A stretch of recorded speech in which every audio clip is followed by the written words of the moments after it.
కురుక్షేత్ర యుద్ధంలో నకులుడు కర్ణుని వల్ల ఓటమి పొంది పరాభవం చెంది కృంగిపోయి ధర్మరాజు వద్దకు వెళ్ళి అతని రథాన్ని అధిష్ఠించాడు.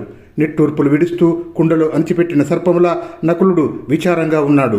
ఆ విధంగా నకులుణ్ణి పరాభవించి పరాక్రమించిన కర్ణుడు మధ్యందిన మార్తాండ బింబానికి ప్రతిబింబంలా ప్రదీప్త మూర్తి అయి ధవల కాంతులు వెదజల్లుతూ ఉన్న తన రథాన్ని వడివడిగా పాంచాల సేనపైకి పోనిచ్చాడు. అప్పుడు పాండవ సైన్యములో గొప్ప కలకలం రేగింది.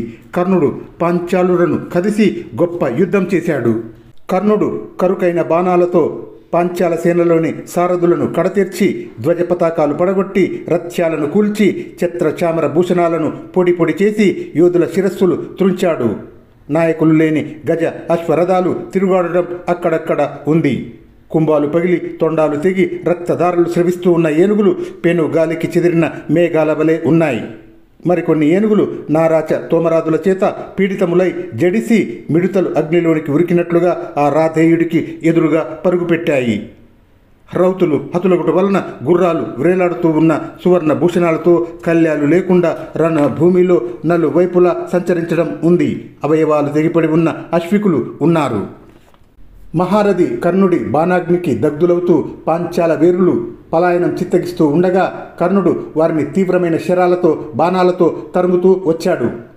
అటువైపు యుయుత్సుడు తన భుజ బల విలాసం మెరీచుండగా పర్వత ప్రతిముడైన ఉలూకునిపై కవిసి నిలు నిలు అని పలుకుతూ తీవ్రమైన బాణాలతో ఉలూకుని పీడించాడు.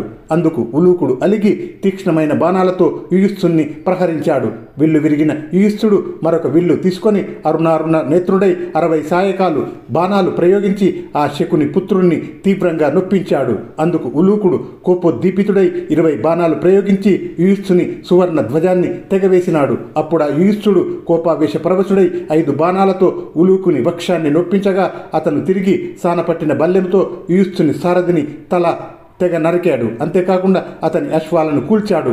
అప్పుడు యుయుత్సుడు వేరొక రథం ఎక్కాడు. ఆ విధంగా యుయుత్సుని ఓడించి ఉలూకుడు పాంచాల సంజయులపైకి వెళ్ళాడు. మరోవైపు శకునికి ద్రౌపది భీముడి పుత్రుడైన శృత సోముడికి పోరాటం సాగింది. శకుని శరలాఘవాన్ని ప్రదర్శిస్తూ శృత సోముడి ధ్వజాన్ని ఖండించి గుర్రాలను సారథిని సంహరించాడు. అప్పుడు కౌరవులు సింహనాదాలు చేశారు. అయితే శృత సోముడు విరదుడై కూడా విముఖుడు కాకుండా ఒక ధనస్సు తీసుకొని భూమి మీద నిలిచి శకునిపై శరవర్షం కురిపించాడు. గాంధారరాజు శకుని ఆ బాణాలను నివారిస్తూ చిత్ర విచిత్రంగా యుద్ధం చేశాడు.